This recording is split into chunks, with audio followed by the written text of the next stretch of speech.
Good afternoon, everybody, and happy hump day. So, today I'm going to give you a word of the day. That word today is going to be democratic leadership. There are different types and forms of leadership styles, right? In my personal opinion, I think that there are leadership styles and there are boss styles. There is a difference between a boss and a leader. A leader generally has positive influence on people, they're able to grow individuals, they're able to build a replica of the values and the morals that they have within themselves. Good values, good morals.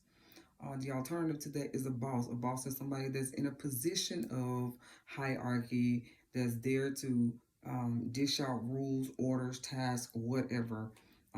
Most of the time, if you have a boss, that boss doesn't have all that positive of an influence, and the only positive influence that you're getting out of that relationship with them is your paycheck. The fact that they're gonna put your time in, and that you're gonna get paid. So let's talk today. Let's talk today about democratic leadership. The democratic leadership style is the style of leadership that um, takes into consideration the people on the team. So it gives them a chance to give their input in the decision making that goes on within a company organizational structure, right? This is the same thing as when we think about Democrats, right? Democrats are for the people, Republicans are not. So the fact that it had that title was an easy thing for me to remember when I was studying for my exam in regards to this. But I want you to listen to something. I'm going to read you Romans 12. It says this: Rejoice with those who rejoice and weep with those who weep. Be of the same mind towards one another. Do not set your mind on high things, but associate with humble, right? Do not be wise in your own opinion. In other words, when you set your mind on high things, right? There is a such thing as a commonality that you should not cross. You should not cross that line, because what I've learned in leadership is if you get too common with people, they're no longer able to take directions from you, not instructions, directions. Remember, bosses give instructions, leaders give directions, meaning I'm going to show you how to do this and then direct you on how to do it, which steps to take, right? That was Romans, the 12th chapter. I think that is the 15th. I think it started at the 13th verse. All right, I got one more for you that I want you to see, and then I'm out of here. Okay, Galatians 6th chapter. All right, it says this. I'm going to start at the 9th verse. And let us not grow weary while doing good, for in due season you shall reap if you do not lose sight. Don't lose heart on the thing, right?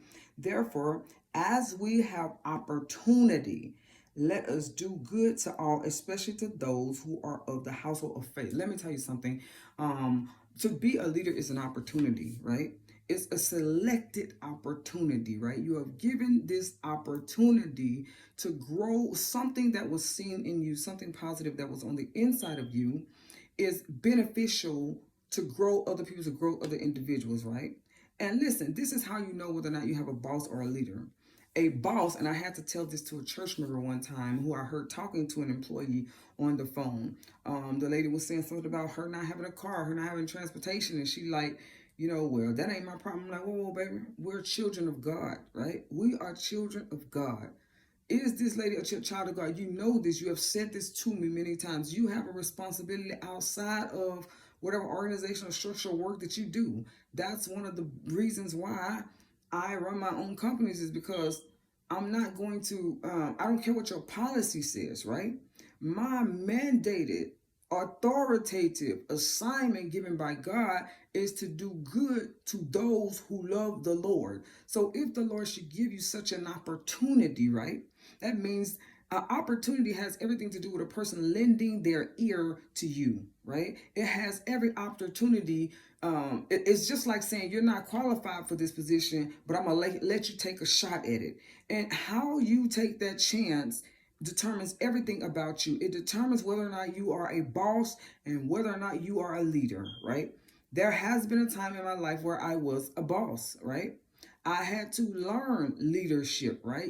I had to Get in the bosom of God. Learn how to love life. Oh God, when I tell you, it was hard for me to get close to people, and I'm standoffish even now, right? Because people like to pull and drain too much out of you, but that has everything to do with you having boundaries, drawing the line somewhere, not being too common. People have to be in a position to hear you, listen to you, and be fed by you. This is a huge problem in ministry right now.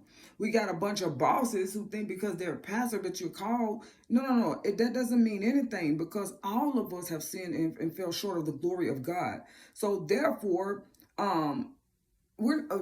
listen. God is not placing you in a position on a platform, giving you an opportunity for you to cover your sins and expose everybody else's. It doesn't work that way. That's what a boss does, right?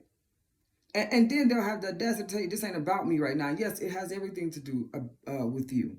So listen, be a democratic leader. Hear from your people. Hear what they want. Do your best to appease them. And then sometimes you're just gonna have to make a decision simply because you hold the position of superiority. Remember the assignments that God give to you, right?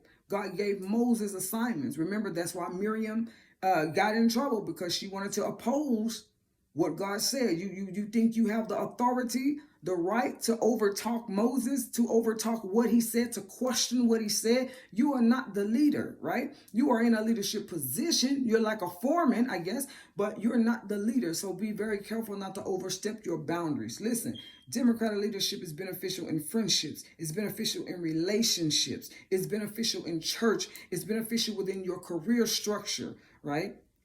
I love you guys. Democratic leadership is the word for the day.